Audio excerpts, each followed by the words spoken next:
गिबि गिबियावनो आंनि एसपि बड' निउस चेनेलनि जानानै आंनि गोसो गोरबोनि अननाय आरो सिबिनायखौ नोंथांनो फिन जासिहरफिननानै दिनैनि रादाबखौ फरायनो आं आखायाव लाबाय। आसा खालामो आंनि रादाब फरायनायखौ नोंथाङा जोबजासिम खोनासंजोबगोन। दिनैनि रादाबखौ फरायदों आं मुस्रि फैमाल नार्जारि। मुलुगाव माब्लाबा ओरैबायदि सुबुं जोनोम मोनो सरासनस्रायै बिथांमोन बायदि सुबुंनि बाथ्राखौ सानै सायै खर'नि मेलेमानो रानलांगोन बायदि जालायलाङो। थिग बेबायदिनो मैया करिमगन्जआव सासे मुस्लिम गथ'आ मुलुगनि मुस्लिम सुबुंफोरजों लोगोसे मुलुगनि सुबुं माहारिखौनो सोमोनांहोयो। सुलुङाव फोरमायनाय बादिब्ला करिमगन्जनि सानफ्रोमबो हाजिरा खामला मावनानै जाग्रा सासे मिसबाहुल आलामा 280 सानावनो कुरान बिजाबखौनो मुखस्थ' खालामनानै मुलुगनि सुबुंफोरनि सिगाङाव सोमोनांहोयो। लोगोसे सुलुङाव फोरमायनाय बादिब्ला मिसबाहुल आलामा कुरान बिजाबनि बबे पेज नाम्बाराव बबे बानिफोरा दं बेफोरखौबो थख' थख'यै आवरायनानै सरासनस्रा मुलुगनि सुबुंफोरखौ सानावनो सिमां फिसा फिसा नुहैयो होननाबो सुलुङाव फोरमायो। जिन्दाबाद मुर्दाबादजों जेबो डेभेलप जाया बे बाथ्राखौ बुंदों VIP नि दैदेनगिरि थामहिनबा भटार्स पार्टी इन्टारनेशनेलनि दैदेनगिरि बिथांमोना। सुलुङाव फोरमायनाय बायदिब्ला मैया भटार्स पार्टी इन्टारनेशनेलनि प्राय 250 सा मावथिफ्रा जेरैबायदि BTC आव BPF दामि दामि गारि लानानै हानजा सुरनानै रायजो राजाफोरनि गोसो बोनायजों लोगोसे BPF दिनैसिमबो गावखौनो शक्तिशाली दं होनना दिन्थिनाय बायदियै आरो जेराव UPPL राजखान्थि हानजानि BTR नि CM प्रमद बर' बिथाङा बुलेट गारिजों गावसोरनि रोजा रोजा सुबुंफोरखौ लानानै हानजा सुरबाय थानाय समावनो स्ल' येट स्टेडि होननाय बायदि खासेव आरो खहाया सल' जेरैबायदि बादायलायो बेबायदिनो मैया चिरां जिल्लानि सिडली ब्लकआव साइकेलजों हानजा सुरनानै डिभाइड GDP 50-50 नो भटार्स नो रेस्ट स्ल'गानजों ओनसोलखौ गोमसारहोयो। लोगोसे बिथांमोना खौरां बिजोंनि गेजेरजों फोरमायदि आथिखालाव रांखान्थिनि उदांस्रिनि थाखाय MA BA पास जानाय सुबुंफोरा BPF जिन्दाबाद UPPL जिन्दाबाद BJP जिन्दाबाद आरो कंग्रेस जिन्दाबाद थामहिनबा जिन्दाबाद मुर्दाबाद बुंबाय थाब्लानो रायजो राजाफ्रा जेबो डेभेलप जाया होनना बिथाङा गोख्रों रावजों सोंखारियो। लोगोसे बिथाङा भटार्स पार्टीनि सोद्रोमाफोरनि अनगा गुबुन गुबुन राजखान्थि हानजानि MA BA पास जानाय सोद्रोमाफोरा जाम्बासो होननानैबो बिथाङा रोखा रावजों फोरमायनायजों लोगोसे थारैनो सोनिया गान्धीया अमित आनसारिखौ गावसोरनि भटारशिपनि दाबिखौ सहि होनायमोनब्लानो दिनै सुबुङा बेबायदि रांखान्थि सादजालायाव गोग्लैनाय नङामोन होननाबो बिथाङा रोखा रावजों फोरमायो। लोगोसे बिथाङा UPPL आरो BPF राजखान्थि हानजा सेरेब बथलसेजों बयलार 1 केजिजों 500 रां होनानैसो मेम्बारफोरखौ गावसोरनि हानजायाव सोनाय लायो होननानैबो बिथाङा गोख्रों रावजों सोंखारियो। नाथाय भटार्स पार्टी इन्टारनेशनेलाव गावसोरनि मोन्थाइखौ नागिरनानैसो लोब लोब हेफाजाब होफैगासिनो दं होननानैबो बिथाङा खौरां बिजोंनि गेजेरजों रोखा रावजों फोरमायो। मैया क'क्राझार जिल्लानि पर्बतजरा महकुमानि सिङाव थानाय मंगलजरा BPF प्राइमारिनि गाहाय नेहाथारि मनोज कुमार ब्रह्म बिथाङा बावैसो 3 डिसेम्बर खालारखालि UPPL नि मोनसे जयनिं हाबाफारियाव सासे गोदो सम BPF अफिसाव ओंखाम संनानै दै रानलाबायग्रा मिजिं कुमार ब्रह्म बिथाङा सासे जुडिअ एबसुनि वार्कारमोनब्लाबो नाथाय BPF आव जेबो बिबान गैयाब्लाबो पर्बतजरानि मंगलजरानि BPF नि प्राइमारिनि भाइस प्रेसिडेन्ट होननानै UPPL आव जयनिं जाहैनायखौ बिथांमोना रोखा रावजों खेंफोरथि होयो। लोगोसे 17 बोसोर मंगलजरा BPF नि प्राइमारिनि नेहाथारि बिबानखौ सालायबोबाय थानाय बिथां मनोज कुमार ब्रह्मआ BPF आ बेबायदि सुबुंखौ जयनिं खालामदोंब्लाबो 100% BPF आनो पर्बतजरायाव सारा पर्बतजरानि गुबुन गुबुन हारिनि सुबुंफ्राबो मोनथिगौ होनना रोखा रावजों फोरमायो। हरै मैया चिरां जिल्लानि निसिमायाव UPPL राजखान्थि हानजानि मोनसे गेदेरथार जयनिं हाबाफारि लायो आरो बेवहाय BTR नि CM प्रमद बर' बिथाङा बुङोदि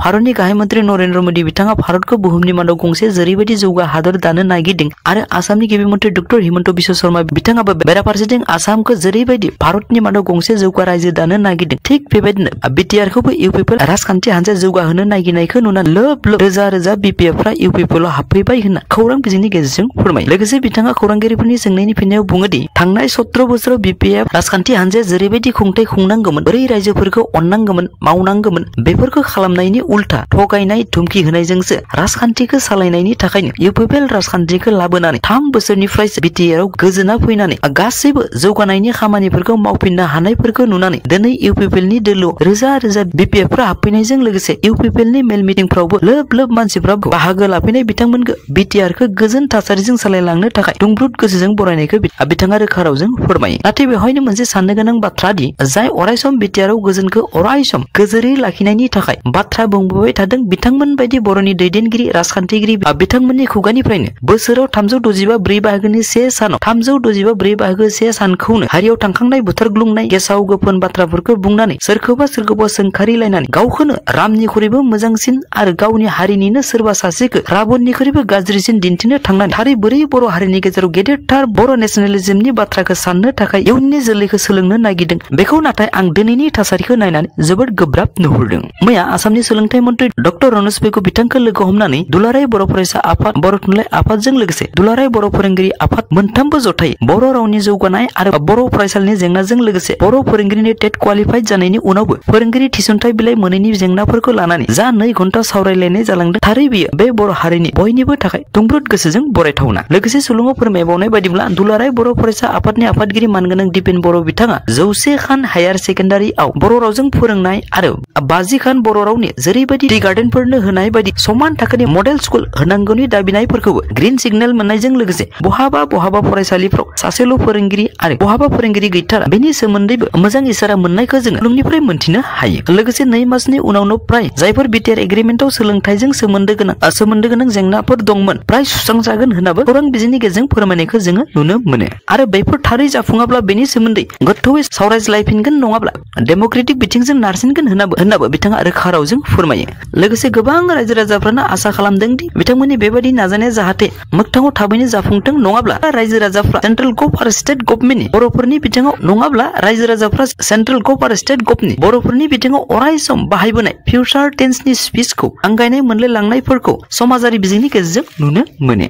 मोननैसो सोमोनांथाव रादाब। आथिखालसिम भारताव सासे सुबुंनि मुङाव सरकारनिफ्राय गोबां कार्ड इसु जासेयावबो कार्ड नांगौनि सिमाया जोबनानै थाङा। फिन उन्दै गथ'फोरनो फरायसालियाव फरायनायनिफ्राय बिथांनि फरायसालि सोलायनाय गासै बिथिङावनो आधार कार्डआ जेरैबायदि गोनांथार थिग बेबायदिनो आपार कार्ड मुंनि कार्डखौबो मिरु सरकारा नांथारगौ होनना बिथोन फोसावबाय। सुलुङाव फोरमायनाय बायदिब्ला बे कार्डजों फरायसानि आधारजों लिंक खालामनाय जागोन होननाबो सुलुङाव फोरमायो। मैया कर्नाटकआव भारतनि बारग' गाहाय मन्त्रि एच.डि. देवेगौड़ा बिथांनि बिबनां भबानी रेवण बिथाङा सासे सेंग्राया बिथांनि गारिखौ बाइकजों अभारटेक खालामनो नागिरनायखौ रागाजों लाखिनानै रायनायखौ समाजारि बिजोङाव नुनो मोनो। बिथाङा सुलुङाव रायनाय बायदिब्ला गावनि गारिया 1,50,00,000 रांनि जानला मानला बिथांनि साखाथिजों जाहाथे सालायनानै गारिखौ डेमेज खालामनो हाया बेखौनो रागाजों रायो आरो सेंग्राखौ थांखिनानै नोंसोर बायदि सुबुङा बासाव सौग्रावनानै थै होनानैबो गोख्रों रावजों रायनायखौ ओनसोलनि सुबुंफ्रा बिथांनिसिम गाज्रि मोननाय फोरमायनायखौ जों समाजारि बिजोंनि गेजेरजों नुनो मोनो। मैया पंकज चौधुरी बिथाङा लकसभायाव बुंनाय बायदिब्ला आरबिआइआ थांनाय 2016 मायथाइयाव 500 रां आरो 1000 रांखौ बन्द खालामनानै गोदान 2000 रांनि नट खालामनायनि मुङाव रां खरसा खालामदोंमोन 17,680 कौटि रां। नाथाय एसेबां रां खरसा खालामना बानायनाय बे 2000 रांखौ गोसोबायदि बिजेपि सरकारा फिन 2023 मायथाइनि मेनि 19 खालार खालि बन्द खालामनाय बाथ्राखौ बिथां दुखु मोननाय रावजों